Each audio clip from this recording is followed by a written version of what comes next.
Good morning, everybody. Welcome to another episode of Hawk Blogger Mornings. I am Brian M. Hauser. You can find me on Twitter, Instagram, TikTok, Blue Sky, all of the places at Hawk Blogger. And yes, this morning you see me still in Palm Springs. Lovely morning here for at least this morning before I head back on a flight. Unfortunately, and hopefully this doesn't, I think there's probably a little bit of competition, but I think there's more collaboration and respect. I'm going to miss Daniel Jeremiah's press conference at 10 a.m. as I fly back, but the only thing better than a Daniel Jeremiah pre-combine press conference is a Dane Brugler appearance on HB Mornings. Dane, welcome to the show. How are you doing this morning?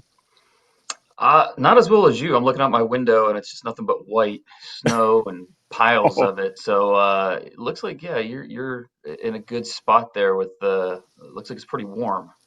It's amazing. Have you done Palm Springs before?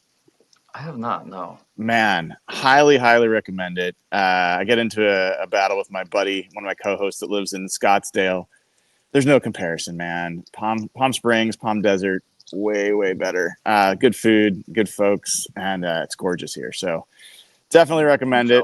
Yeah, I am. I'm going to be jealous of it in about 3 hours when I'm back in Seattle and it's raining. But before, after that, I'm going to be turning around and heading to the combine next week. So I got to say, as someone who's going for the first time, I'd love to hear from you. Like, what is your pre-combine week like? Is this a crazy time for you? Is this like the calm before the storm?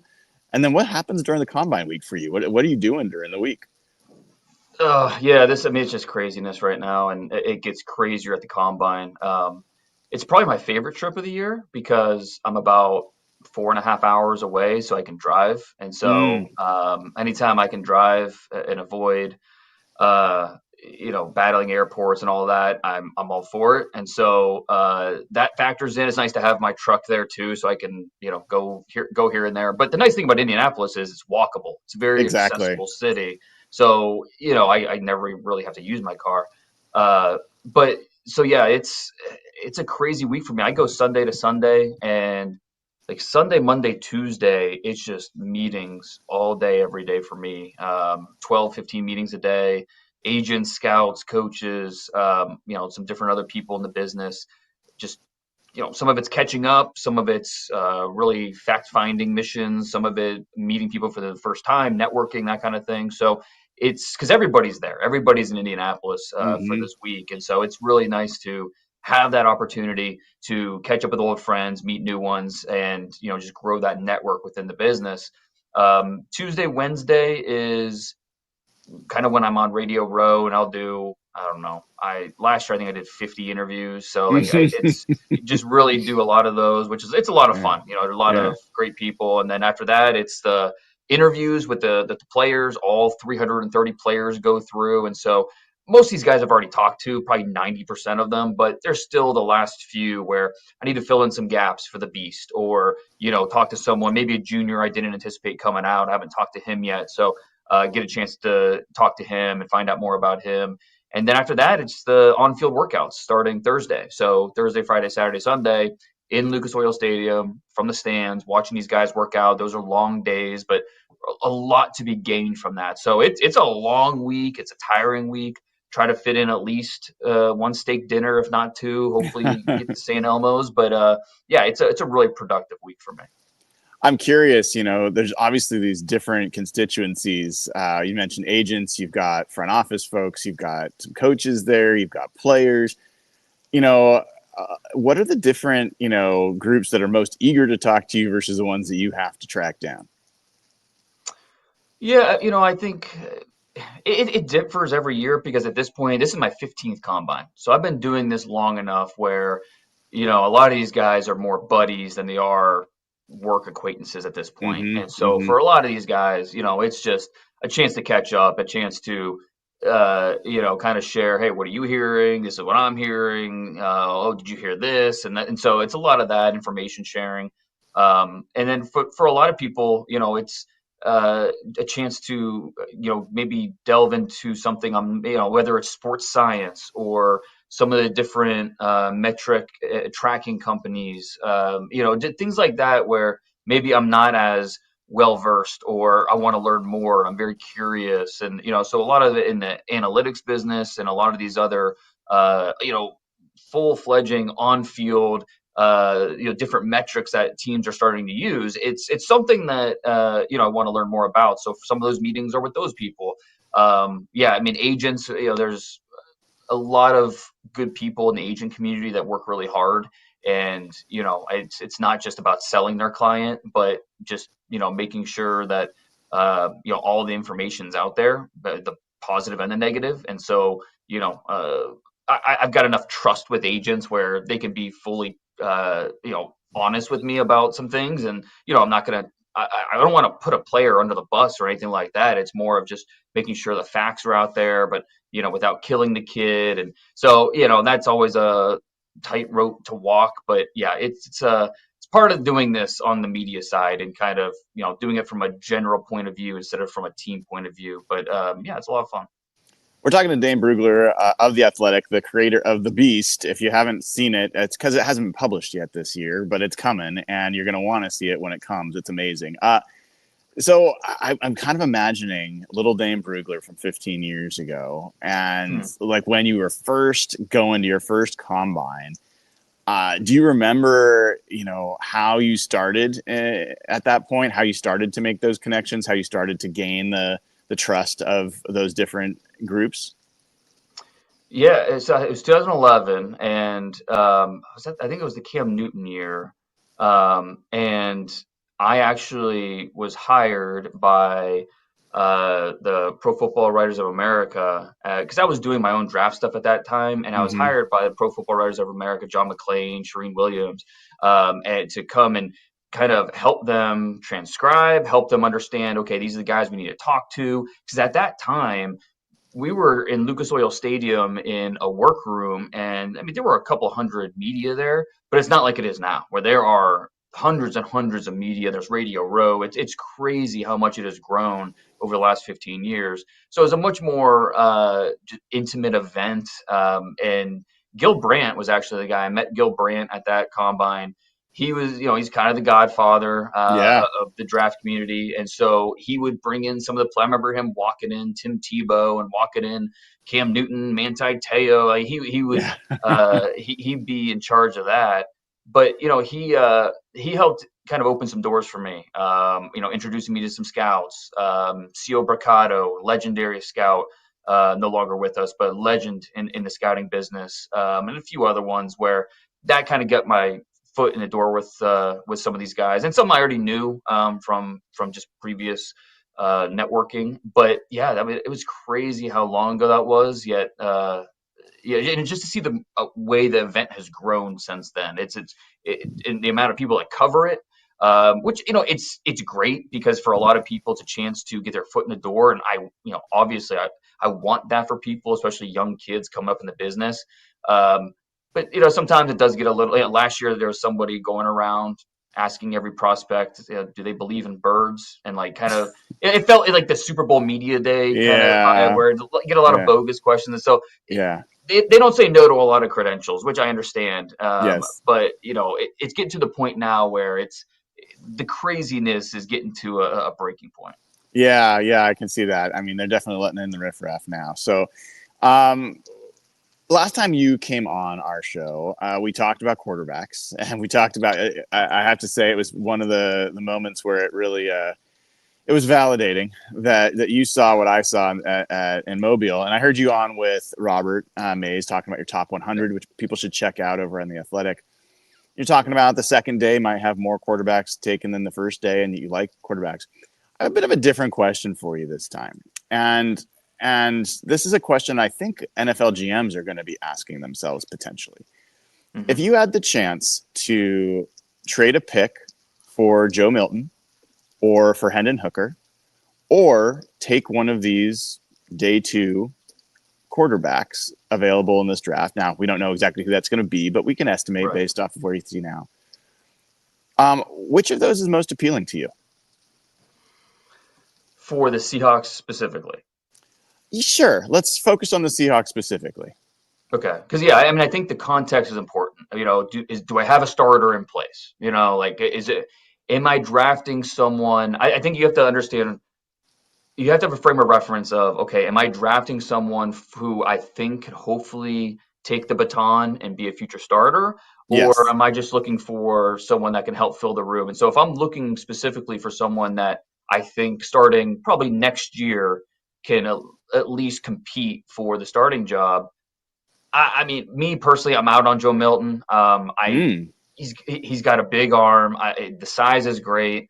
I just 6 years in college and he couldn't do anything. Hmm. And he was drafted because of the physical traits. I know he looked good late in the season for the Patriots. What was that, a game against the Bills? Yep. Like I know how he looked in that game. I just don't see him being able to be a consistent starter based off of that one game. I can't just ignore 6 years of what he did in college and how much of a struggle it was for him to be consistent.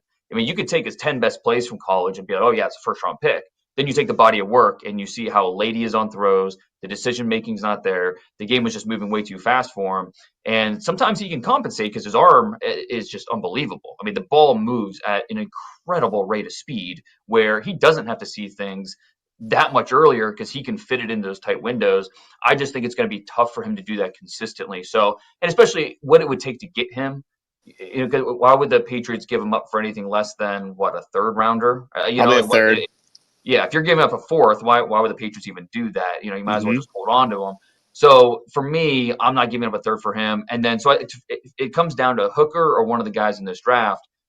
And with Hendon Hooker, he's you have to factor in that he is, I think, already 27, and he's had 2 years in the league, which is a good thing. But he's also 2 years closer to being a free agent. And so if you Hmm. don't need a starter this year, so you're talking about going into 2026, he has 1 year left on his deal, and so that's not exactly ideal. Then, okay, say he does pretty well, and so you have to figure out, okay, do we give him an extension at 28? How's this? Like I think it's kind of a tough conversation. So I think it would come down to Hooker or one of the guys in this draft, and I would lean towards one of the guys in this draft because there are 6 or 7 quarterbacks on who should go in that day two conversation. Let's just assume 2 quarterbacks go in the first round. Cam Ward, Shadur Sanders. Let's say they go off the board somewhere in the first round. Round 2 and 3, that's where it's going to get really interesting between Jackson Dart from Ole Miss, Tyler Shuck from Louisville, Jalen Milroe, Alabama, Quinn Ewers from Texas is in there. I think that Will Howard from Ohio State will be in there. Some teams really like Dylan Gabriel, Hmm. Kyle McCord from Syracuse. So there's enough quarterbacks in this second to third round mix that I would feel comfortable waiting until even the third round and saying, I think we can find someone that we can groom for a year in our system, and then starting next year, we feel comfortable that he can at least compete for starting reps, and we might have something there. It's interesting. So, knowing Clint Kubiak's taken over as the OC for the Seahawks and the kind of offense that he runs, a lot of bootleg, a lot of under center is preferred for him, a lot of play action. Which of those quarterbacks kind of seem to fit that mold? Athletic enough to be on the move, but also pretty precise in being able to hit open windows. Probably Jackson Dart. I mean, his offense at Ole Miss was heavy, heavy RPO. I mean, it was almost like 50-50. He's doing play action. He's on the move. It was a more of a simplistic offense at Ole Miss where he's reading half the field. He's not consistently asked to go through progressions. There were plenty of times where first read's not there. All right, drop my eyes and scrambles because he is a good athlete, and he's a good sized kid. So you like the size, you like the athleticism, good enough arm. So I think there's a lot to like about the physical tools. It's just how long until he catches up mentally in terms of being able to do everything an NFL offense wants him to do. And so I think that the character and the leadership component of this is something that teams are going to latch onto because it's off the charts. And so when you look at all that, and if you think that, okay, the mental composition is enough where he's going to be able to digest our playbook and we're going to be able to get him there, I think it'd be easy to sell yourself on a Jackson Dart on day two. And so to me, that marriage makes a lot of sense. I think Quinn Ewers makes a lot of sense too. I think if you told me that Quinn Ewers is going to be able to stay healthy for a full, 17, 18 game schedule, I think I'd be a little more optimistic about his projection. He's been banged up a lot, and I give him credit because he fights through injuries. There's no questions about the toughness, but his play did suffer a little bit because of those injuries. And that's just part of it, playing quarterback in the NFL. You have to be able to play hurt. You have to be able to go out there and still be at your best, even though you're not 100%. But I think that Quinn's going to help himself throughout this process because of how smart he is, the way he carries himself. The best thing I love about Ewers is his ability to go into a hostile environment and thrive. I mean, he went into the big house this year at Michigan, played at a high level. Last year in Tuscaloosa at Alabama, played at a high level. I think in true road games, I think he's 11-1 in his career. So just the poise and just the calm heartbeat is something that will help him, I think, throughout the process. So Jackson Dart, Quinn Ewers, those would be second round, third round if I'm looking at Seattle situation, looking for a quarterback that might fit what we want to be. I admit I need some help on the Quinn Ewers front. Like, that guy to me is close to the category you put Joe Milton in. Like, I've seen so many just horribly inaccurate passes, moments that a big time quarterback makes some of these throws and he just seems to struggle at times. Now, again, I saw similar challenges with JJ McCarthy's game last year. He threw it to the left side of the field and the guy seemed like he couldn't complete a pass, but he went in the top 10 and he's a highly respected prospect at this point. So the Ewers one, I don't quite understand. The Dart one makes a little bit more sense to me, but you certainly aren't alone in pointing him out. And I think there's some connection with John Schneider there as well, that I think there's some implications that he's got some respect for Quinn's game. Let me ask you a different question, Dame. Sam Howell, Seahawks traded equivalent of a 5th round pick last year with all the pick swapping that went on for Sam Howell. Sam Howell's 24 at this point. He started 18 games in the NFL. You've seen a little bit of what he can do in those situations and what he can't do. If he was a draft pick, if he was in this class, where would he go? Where would he be slotted relative to some of these other quarterbacks? Strictly as like what we thought of him coming out of college, or based off of what we know of based on what you know of him now? I mean, based on what we know of him now, I think, the fact that he was drafted where he's drafted, so, every team passed on him in the first 4 rounds, and then, he's already on a second team. It's hard to not look too much into that about just how the league views him and looks at him. I gave him a 3rd round grade coming out. I think there was enough that, you see a little bit of Baker Mayfield, you see a little bit of, some different quarterbacks that have worked. And so, it gave you a little bit of optimism. But yeah, I think if he's in this draft, he's probably looked at as more of a late round guy, 5th, 6th, 7th round, somewhere in there. He's high character kid, good athlete. The arm's good enough. It's above average, his arm strength. But in terms of working down the field, he's good enough. He was a really good deep ball thrower in college. The touch really stood out. I always liked him because he was a good 3rd down passer. I remember in college he was like at 70% completion percentage on 3rd downs. So I trusted him in those those money downs. And so I thought there was a path for him to have a chance to be a low end starter.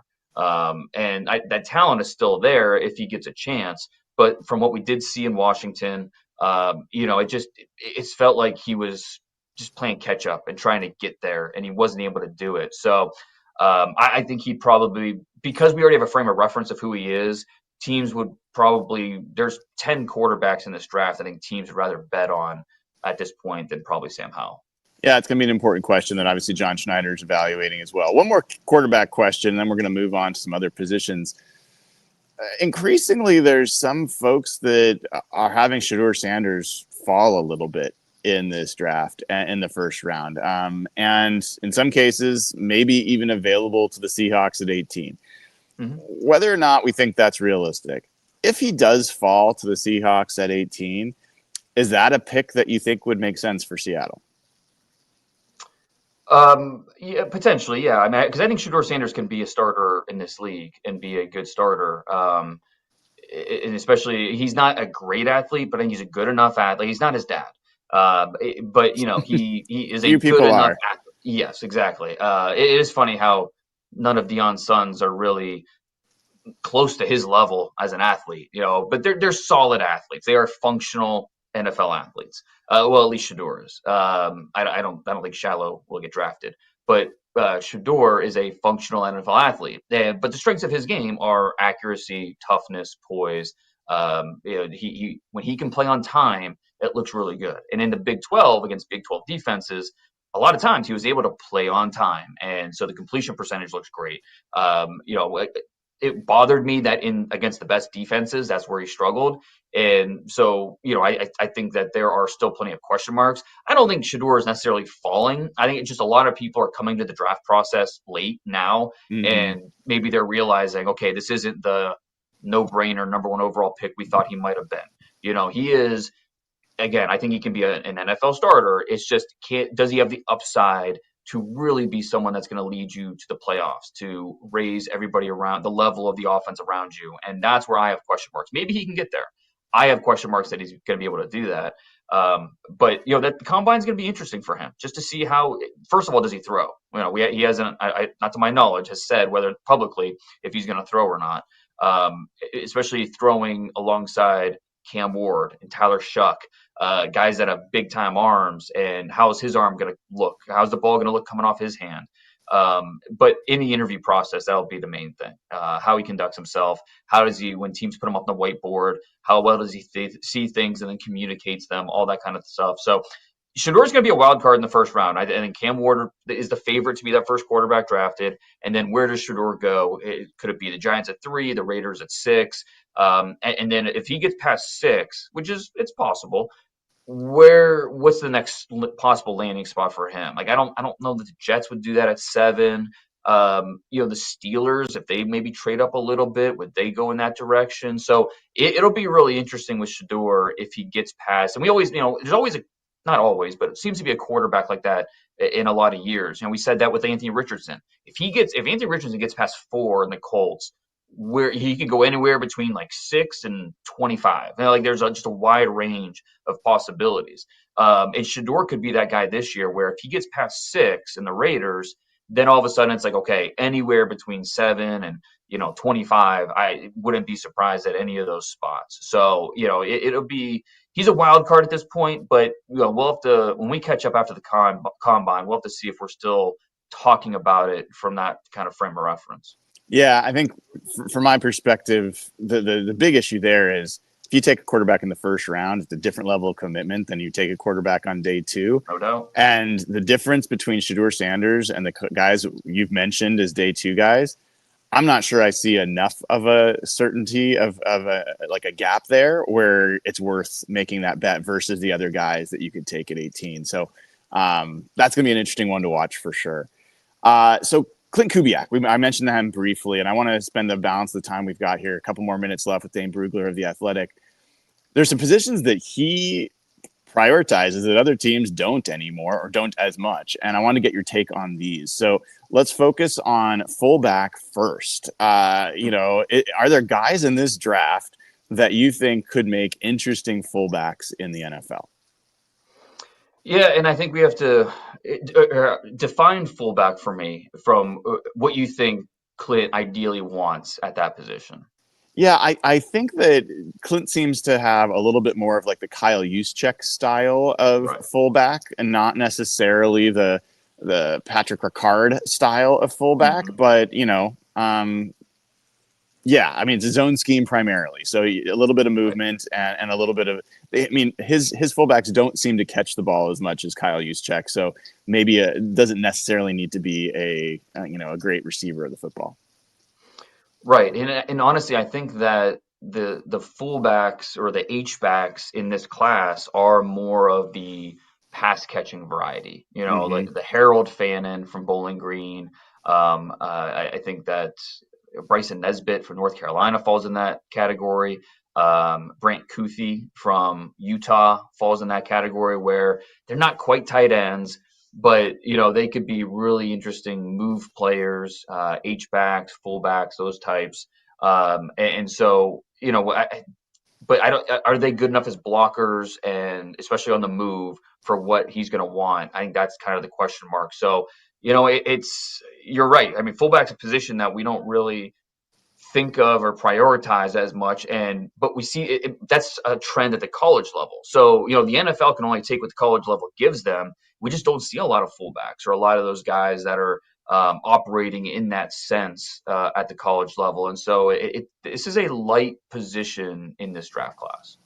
Is there a lot of times fullbacks end up being linebackers that have converted to running back, or particularly physical running backs? Anyone that comes to mind in that category? Well, linebackers that can make the move over to offense, or maybe anyone that's done that. If the kid up in Michigan, wasn't there a running back up there that was formerly a Khalil Mullings. Yeah. Yeah, he's a really interesting guy. He missed the Senior Bowl. He had a tightness type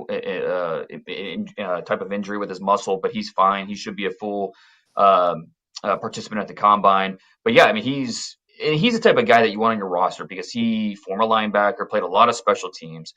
He's about 6'1", 225. So I maybe a little bit not quite what you think of in a fullback size, but he can do a lot of those things where he wasn't used big time as a receiver, but the little that he showed, there was promise there. So you think he can catch the football, and that's what these workouts are for. See how he catches the football at the combine and some of these other private workouts.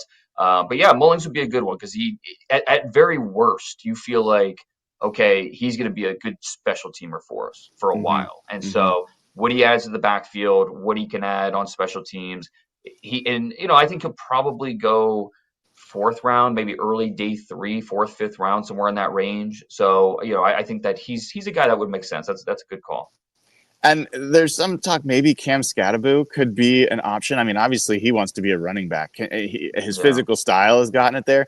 Do you see anything there that might make sense? Well, he's so unique, right? I mean, he's 5'10", 225. I mean, what is he going to look like at the combine in terms of speed? Like, he's going to be like over under 4.58 for him. Like, he's not going to be a speedster, but can he at least get under that 4.58 number? I think the agility stuff will look good. He's a really good receiver. So I think that and he's the type of guy that he leaves it all out there. He's got a lot of muscles, but his heart might be the best muscle that he has because he plays so determined that he's just a lot of fun to watch. So he's another guy in this mix who I don't know that he goes top 100. Maybe he sneaks in there, if not early day 3.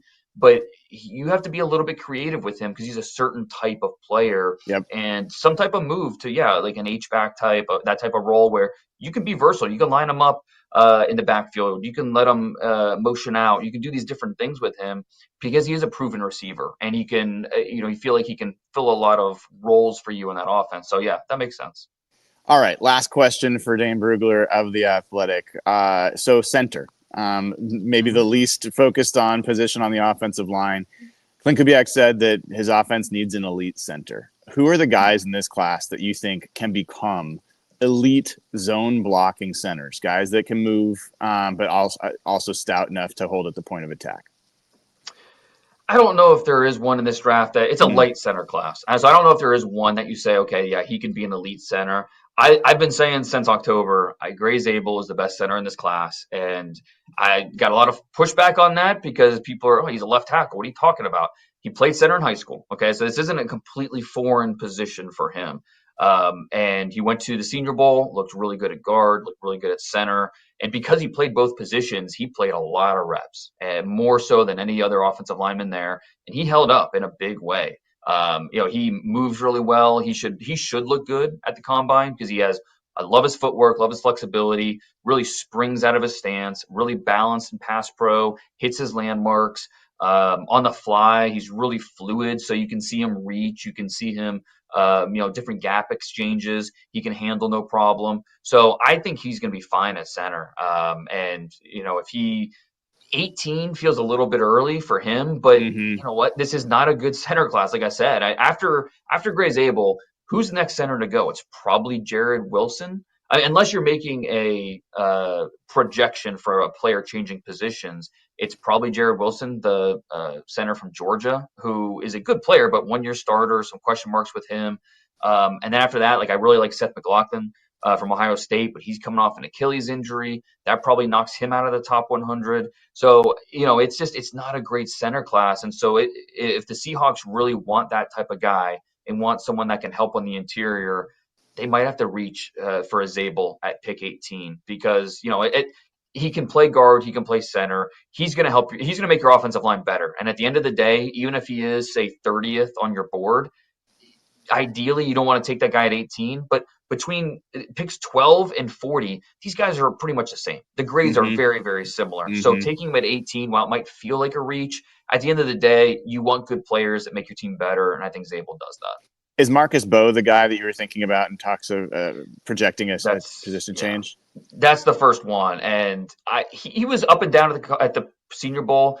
Where he's going to make his money is at the combine because he should look really good in the short shuttle, 3-cone, the way he moves, the footwork.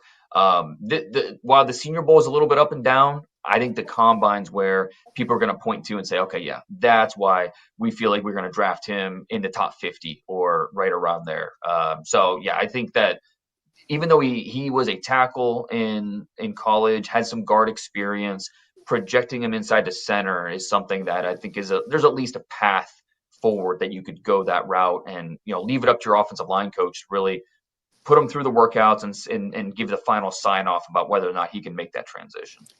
Awesome stuff, as always, from Dane Brugler of The Athletic. Dane, maybe I will run into you at the Combine next week. Good luck in all your meetings, and we'll see you after the Combine. Yeah, enjoy it, man. Can't wait. All right, that was Dane Brugler of The Athletic. Make sure you check him out. The best draft coverage you're going to find anywhere. And, that's going to be a guy that is going to have a very different Combine week than myself. I'll be looking for where the bathrooms are. I'll be the new guy on campus, and haven't been back to Indianapolis since 2013 when I flew out there with the Seahawks for one of the few losses that team had that season. And quite an experience being on the team plane for that trip. But Indianapolis is an interesting place. If you haven't been there before, kind of a sprawling, almost a suburban feel for a downtown, and looking forward to kind of getting back there, getting to Lucas Oil Stadium and seeing this for the first time. So yes, if you hadn't heard, I did officially get credentials. As Dane said, they're letting everybody in. So I'll be there.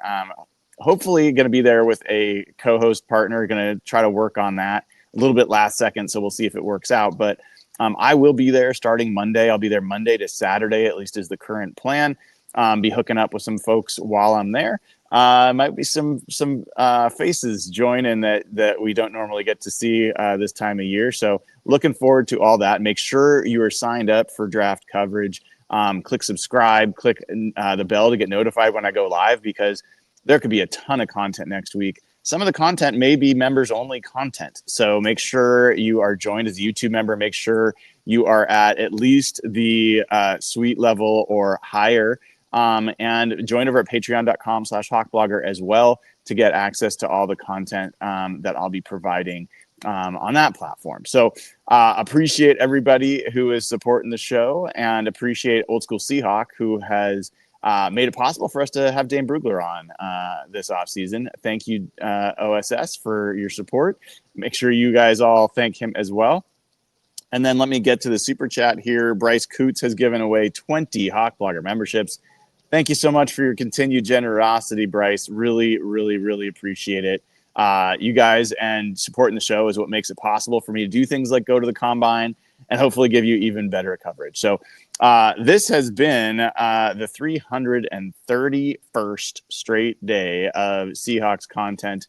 And we're going to keep going all the way to 365. We're counting down the days to when we've done that. So have a wonderful rest of your day. I'm going to hop on a flight back to Seattle, and then tomorrow we'll continue coverage and on and on and on through the rest of this off season. Lots of great stuff coming up. All right, folks, take care. I am Brian Nemhauser, and this has been another episode of Hawk Blogger Mornings. Take care.